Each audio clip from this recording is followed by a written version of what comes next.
Eu saúdo a toda a amada igreja com a santíssima paz do Senhor. Amém. Eu dou graças ao Senhor Deus por tudo, em nome de Jesus Cristo, pela riquíssima oportunidade de estar aqui, mais uma vez, com todos vocês, meus amados irmãos, amada igreja de Deus.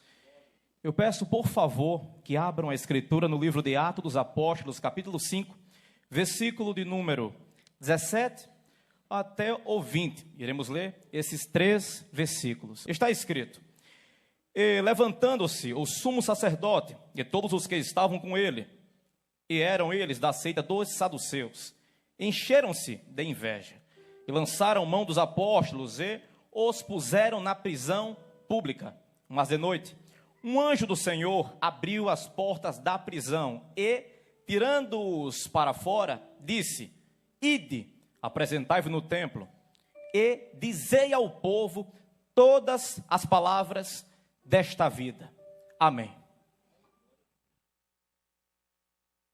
Meus amados irmãos, como nós podemos observar de modo muito claro, nós lembramos, fazemos memória desse tão grande feito que o Senhor Deus fez, tirando os apóstolos da prisão após eles terem sido presos, porque estavam anunciando a verdade, anunciando a tão grande salvação que alcançou as nossas almas que aqui estamos no dia de hoje.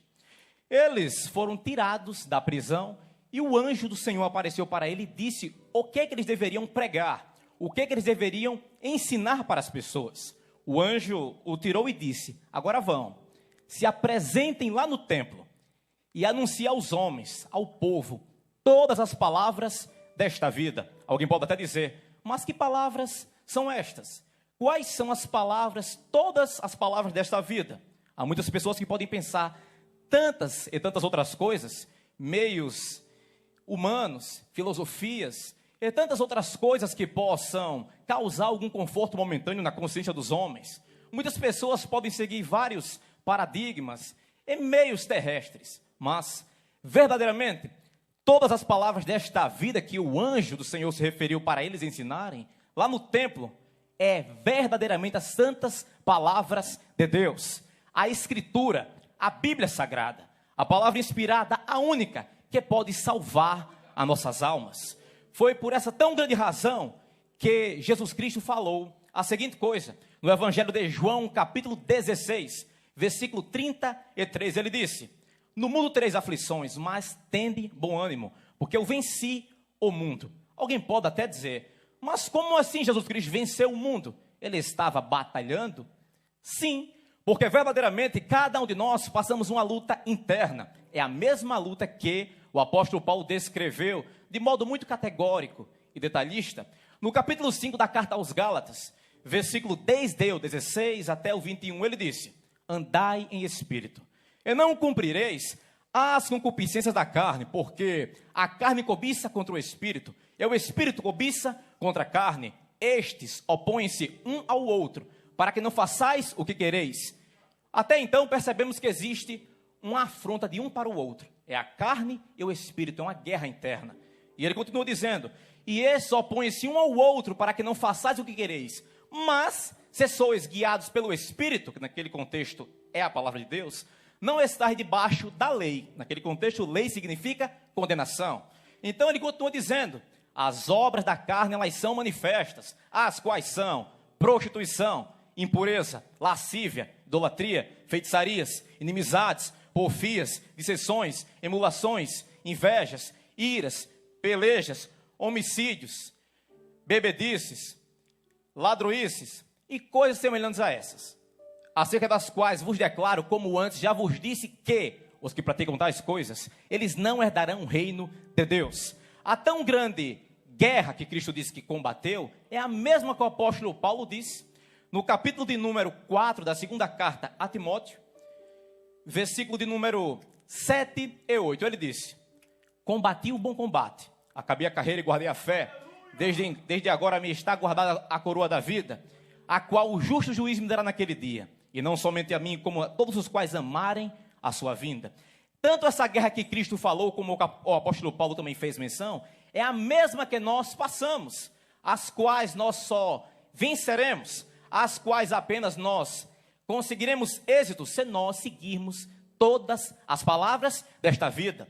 As únicas palavras que importam em nossa consciência, em nossa alma, a única coisa que importa, ao final das contas, em toda a nossa vida, é somente a obediência a Deus. Por isso falou o homem mais sábio da terra, que nasceu de uma mulher. No capítulo de número 12, do segundo livro que ele escreveu, Eclesiastes capítulo 12, versículo 13 e 14. Salomão foi um homem que teve tudo que nós jamais teremos aqui nesse mundo. Tudo que você imaginar sobre os desejos humanos, riqueza, bel prazer, tudo ele experimentou, mas no final da vida dele, ele escreveu isso e disse assim: o fim de tudo é, teme a Deus e guarda os seus mandamentos, porque este é o dever de todo ser humano, porque Deus há de trazer a julgamento toda obra que fizermos, quer seja bom ou mal. Quando ele diz, o fim de tudo é, ele está dando ênfase. A única coisa que importa é isso aqui, independentemente se você é rico ou pobre, se você alcança riquezas ou não, se você tem impérios ou tem uma simples casa, se você tem um casamento feliz ou triste. Ele está falando, a única coisa que importa no final da sua vida é isso aqui, ó. Teme a Deus e guarda os seus mandamentos, porque este é o dever, a obrigação de todo ser humano. Sabe por quê? Porque eu e você compareceremos diante do juízo do eterno e grande Deus. Cada um de nós daremos conta de si mesmo ao Criador de todas as coisas e ao Senhor Jesus Cristo.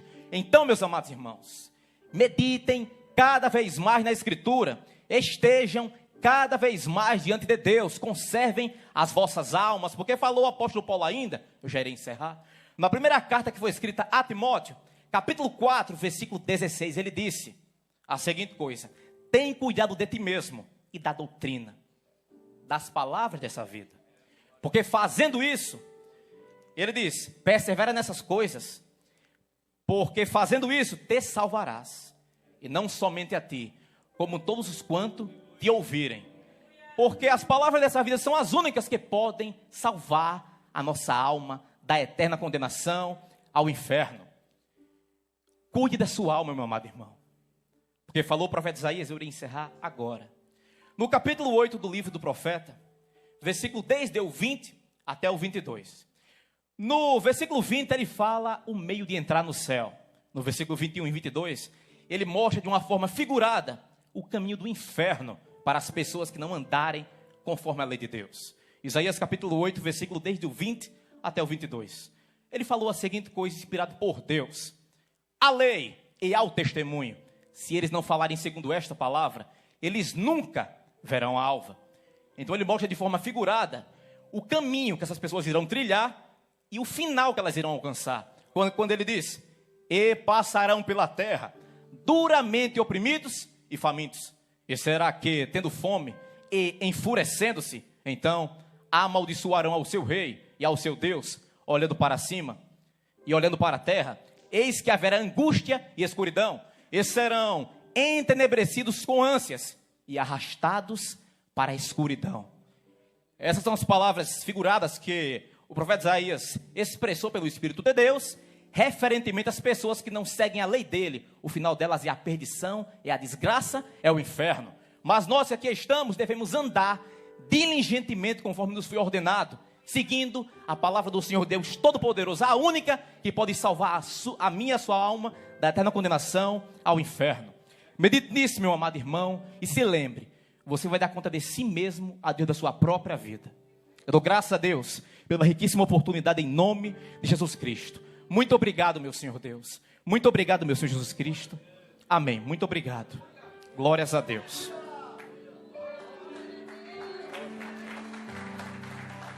Glória a Deus. Aleluia.